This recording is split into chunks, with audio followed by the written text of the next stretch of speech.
merci de nous accueillir à Branceil. Donc vous êtes le président de la cave des Mille et Une Pierres. Branceil, ça a une place particulière dans le vignoble corrézien puisque c'est un peu là où l'histoire a redémarré quelque part.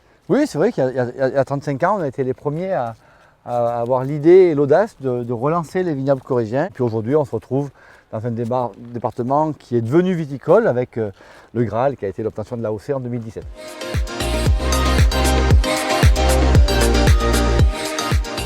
On partait d'une histoire de vin de la Corrèze très vieille avant le phylloxéra où il y avait 16 000 hectares de vignes sur la Corrèze. Et puis comme toutes les régions viticoles, le phylloxéra a tout anéanti. Mais malgré tout, cette tradition viticole, elle est restée puisque dès qu'ils ont pu récupérer les premiers hybrides, les paysans corréziens ont replanté des vignes pour faire leur vin quotidien, le vin paillé, l'apéro local, etc. On s'est entouré de nos amis bordelais qui avaient cette tradition viticole, etc., qui nous ont accompagnés pour savoir comment replanter les vignes, quelles vignes replanter, et puis nous apprendre à faire du vin. Et puis voilà, c'est comme ça que c'est reparti.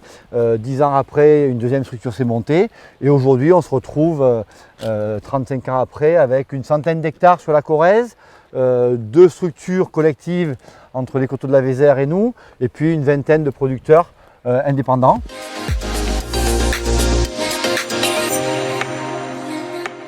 On va dire qu'on a 2 grands terroirs. On a tout le bassin Beaulieu-Benamessac, là où on fait des vins de caractère sur des calcaires blancs.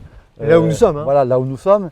Et puis après, nos collègues du nord de Brive, sur les Coteaux de la Vézère, qui eux sont sur des schistes, avec toute la région des ardoisières de Travassac, etc.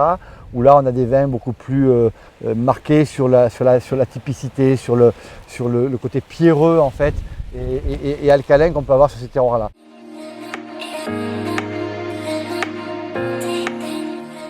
On est traditionnellement sur Chardonnay, Cabernet et Merlot dans le bas pays, sur les vins paillés, sur les vins rouges et sur les vins blancs de Basse-Corrèze.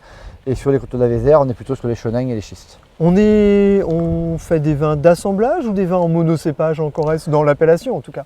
Pareil, sur les 2 régions, on est plutôt sur des vins de cépage sur le nord de la Corrèze, à Coteaux de la Vézère, sur des chenains. Nous ici, on est plutôt sur des vins d'assemblage, Chardonnay, Cabernet Franc, Merlot, Gamay pour les rosés. Mais j'ai envie de dire, nous, notre typicité, elle est plus sur le terroir que sur l'assemblage ou pas des cépages. Voilà. En tout cas, tout est possible.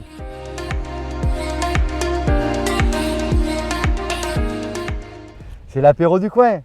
Alors c'est quoi le vin de paille déjà? Le vin de paille, c'est un raisin qu'on fait sécher à l'origine sur de la paille jusqu'aux fêtes de Noël. Et puis ça devient comme des raisins secs. On le met en vinification. Du coup, il y a beaucoup de sucre résiduel, puisque c'est des vins qui sont à 120, 130 grammes de sucre résiduel après fermentation. Et du coup, ça fait des vins d'apéritif, de dessert, avec une grosse aromatique. Et la typicité, c'est nos fameux vins de paille rouges, qui font des rouges moelleux, qui est sûrement une des typicités françaises.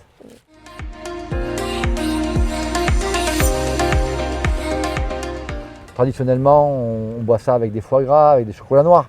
Moi, ma petite Madeleine, c'est de boire ça avec des fromages de caractère, des roquefort, des comtés très vieux, etc., des Cantal vieux. Voilà, ça c'est vraiment le lieu où on va exprimer le maximum de l'aromatique des vins de paille.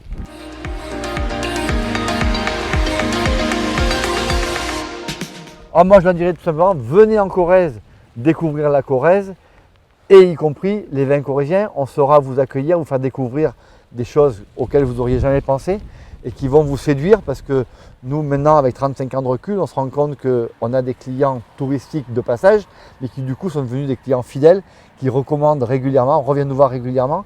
Ça veut dire qu'on est à la réponse de la qualité qu'ils espèrent et que du coup, voilà, on n'a aucun scrupule aujourd'hui à vous accueillir et à vous dire venez nous rejoindre.